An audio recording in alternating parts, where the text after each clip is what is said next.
Hello student, RD coaching point में आप सभी का स्वागत है। जैसा कि लास्ट वीडियो में हमने आपसे बताया था कि जब भी अगला वीडियो हम अपलोड करेंगे उसमें आपको एनसीईआरटी के द्विघात समीकरण के कुछ सवाल को सॉल्व करने की कोशिश करेंगे।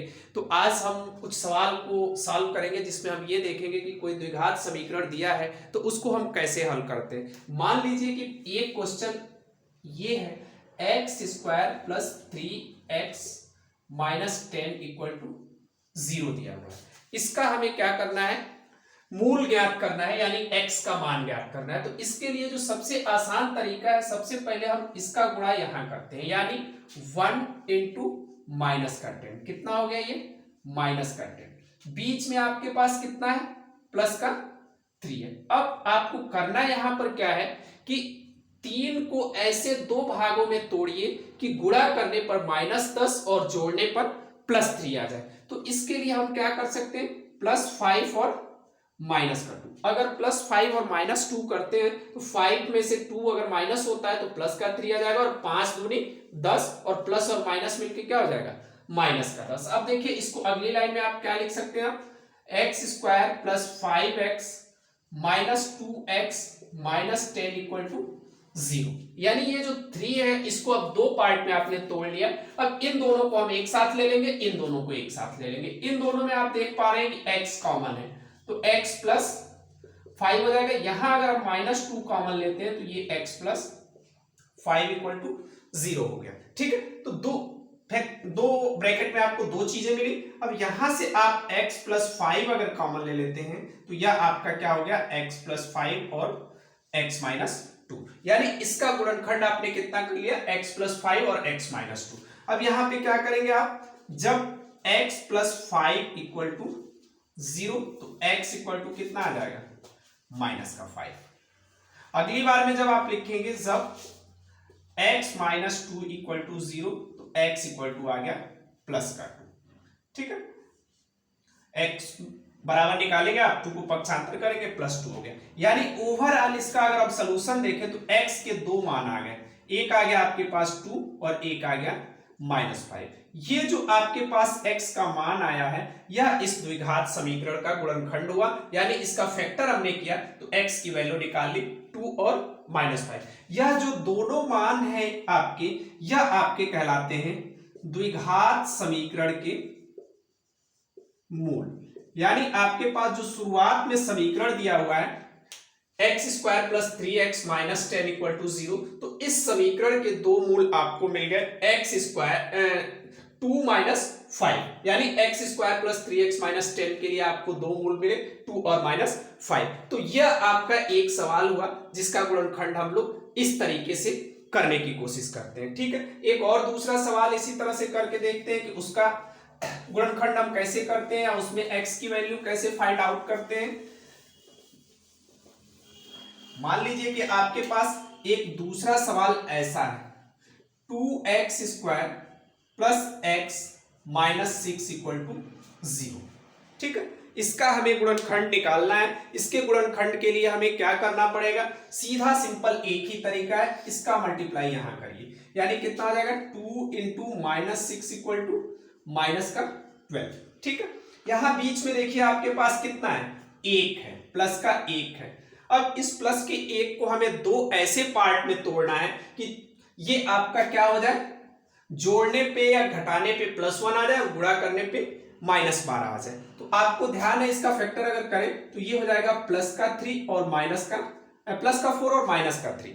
+4 आपका है, +4 से -3 घटाएंगे तो +1 आ जाएगा, और 4 का 3 में गुणा करेंगे तो 12 आ जाएगा, और प्लस माइनस मिलके -12 हो गया। अब ये सवाल आपका बन गया 2x² + 4x - 3x - 6 = 0। यानी इसका जो फैक्टर है यह फैक्टर हमने क्या कर लिया, निकाल लिया। अब यहां से अगर 2x कॉमन ले लें तो x + 2 बच जाएगा। यहां से अगर आप -3 कॉमन लेते हैं तो यहां पर भी x + 2। हमने पहले भी आपको बताया है कि अगर आपने सवाल सही किया होगा, सारे स्टेप सही किए होंगे, तो ये दोनों ब्रैकेट में जो चीजें आ रही हैं ये बिल्कुल एक बराबर आएंगी। अगर एक बराबर नहीं आती हैं तो कहीं ना कहीं आपने गलती किया है। ठीक है, अब यहां पर आप क्या कर लेंगे, x + 2 एक ब्रैकेट में और 2x - 3 एक ब्रैकेट में बराबर 0। अब यहां से आपको क्या करना है, x की वैल्यू फाइंड आउट करनी है। तो जब x प्लस 2 इक्वल टू 0, तो x इक्वल टू कितना हो जाएगा, माइनस का 2। और जब आपके पास क्या हो जाएगा दूसरी कंडीशन में, 2x माइनस 3 बराबर 0, तो 2x बराबर कितना हो जाएगा 3, या x इक्वल टू हो जाएगा 3/2। तो x के दो वैल्यू आपने फाइंड आउट यहां से कर लिए।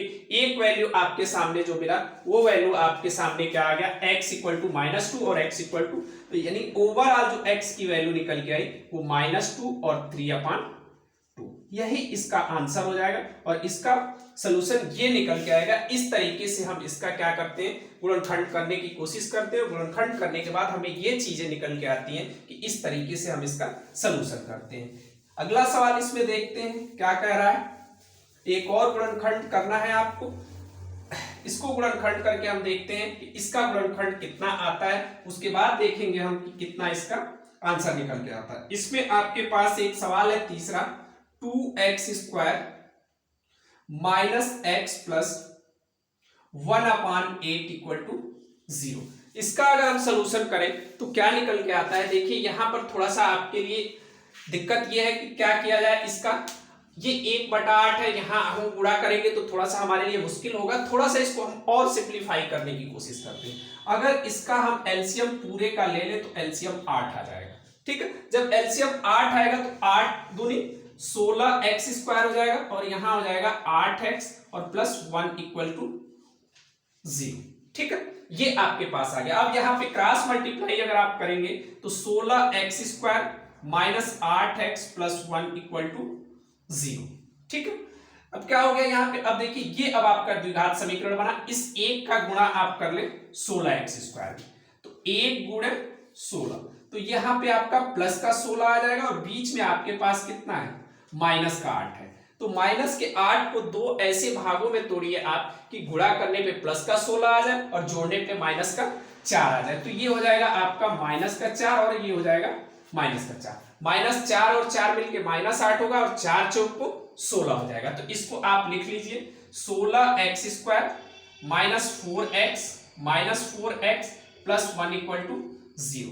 इसको आप लिख सकते हैं, इन दोनों को अगर देखें तो 4x कॉमन है, तो 4x माइनस 1, यहां आप -1 कॉमन ले लें तो 4x माइनस 1 इक्वल टू 0 हो गया।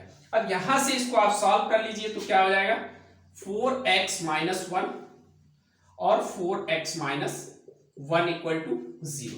तो 4x माइनस 1 का स्क्वायर आ गया आपके पास। ठीक है, तो यहां से आप क्या निकाल लेंगे, जब 4x माइनस 1 इक्वल टू 0, या एक स्टेप और इसका कर लें, ये आपका कन्वर्ट हो जाएगा 4x माइनस 1 इक्वल टू 0 में। तो जब आपके पास क्या होगा, 4x माइनस 1 इक्वल टू 0, तो 4x equal to 1, x equal to आपके पास 1/4 आ जाएगा। यह आपका क्या हो जाएगा, एक वैल्यू निकल के आएगी जो इसको क्या करेगी, सेटिस्फाई करेगी, और यही इसके लिए आपका क्या हो जाएगा, आंसर हो जाएगा। इस तरीके से इसका गुणनखंड करते हैं। यहां पर आप क्या कर सकते हैं, इसके लिए प्लस माइनस का भी प्रयोग कर सकते हैं, क्योंकि x² में आपका टर्म है तो इसकी वैल्यू एक बार प्लस 1/4 आएगी और एक बार माइनस 1/4 आएगी। इस तरीके से हम अगर गुणनखंड विधि द्वारा आपके पास सवाल दिया हुआ है तो इसको हम हल करने की कोशिश करेंगे, और इसका गुणनखंड हम निकालेंगे कि किस तरीके से इसका गुणनखंड निकल के आता है, और इस द्विघात समीकरण के मूल को कैलकुलेट करने की हम कोशिश करेंगे। एक और सवाल देखते हैं, इसमें इसी तरह का गुणनखंड करने का सवाल है। यह सवाल क्या कह रहा है आपसे, ये सवाल है 100x² minus 20x plus 1 equal to 0। ये चौथा सवाल है। 3 सवाल आपसे हमने डिस्कस कर लिया, चौथा सवाल है, इसको भी आपको क्या करना है, हल करना है। केवल अगर हल करने के लिए कहा है तो हमने जैसे आपको पीछे के 3 सवालों में प्रोसीजर किया है वैसे ही सेम प्रोसीजर आपको करना है। 1 का मल्टीप्लाई 100 में कर लें तो 100 इंटू 1 इक्वल टू कितना हो गया, 100 हो गया।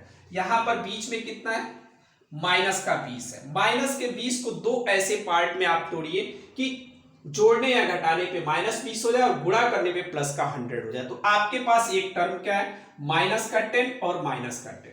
माइनस का 10 और माइनस का 10 जब आप क्या करेंगे, ऐड करेंगे तो ये -20 हो जाएगा, और मल्टीप्लाई करेंगे तो ये कितना हो जाएगा प्लस का 100, और यही हम चाहते हैं कि माइनस का 20 ऐड करने पे आ जाए और ये आपका 100 हो जाए। तो ये अब सवाल आपका क्या बन गया, 100x² माइनस का 10x माइनस का 10x प्लस 1 इक्वल टू 0। अब दोनों में से क्या कॉमन मिल जा रहा है आपको, 10x कॉमन मिल जा रहा है, तो यहाँ 10x माइनस 1 आ जाएगा, यहां माइनस 1 कॉमन ले लीजिए तो यहां भी 10x माइनस 1 इक्वल टू 0। अब देखिए क्या हो गया, 10x माइनस 1 यहां आ गया और 10x माइनस 1 यहां आ गया, यानी 10x माइनस 1 का स्क्वायर हो गया। अगली बार में ये क्या हो जाएगा, 10x माइनस 1 का 0। अब आपके पास क्या हो गया, जब10x माइनस 1 इक्वल टू 0 तो 10x इक्वल टू कितना हो जाएगा 1 और x इक्वल टू कितना हो जाएगा 1/10, यानी x का मान कितना आ गया 1/10। इसलिए x equal two plus minus 1/10, क्योंकि ये स्क्वायर में है और यहाँ पे स्क्वायर बन रहा है तो प्लस का भी स्क्वायर वही होगा और माइनस का भी स्क्वायर यही होगा। तो इस समीकरण के लिए आपका क्या आ गया आंसर, इस द्विघात समीकरण के लिए आपके पास यह आंसर निकल के आया कि इस आंसर की मदद से आपका क्या हुआ, ये द्विघात समीकरण हल हुआ और इसका मूल निकल के आया ये। तो दो अगर घात का समीकरण है तो दो आंसर निकल के आएंगे, एक घात का अगर समीकरण है तो एक घात के समीकरण निकल के आएंगे। तो इस तरीके से ये एनसीईआरटी में 4.2 चैप्टर है आपका, उसी का ये सवाल है और उस चैप्टर के हमने 3-4 सवाल करने की कोशिश की। हालांकि ये सवाल बहुत सिंपल है। अब आगे जब आपको हम अगला वीडियो लेक्चर बताएंगे उसमें आपको उसमें न्यूमेरिकल देखेंगे जिसमें स्टेटमेंट दिया है और हम क्या करेंगे उसमें आपका द्विघात समीकरण बनाएंगे। Thank you.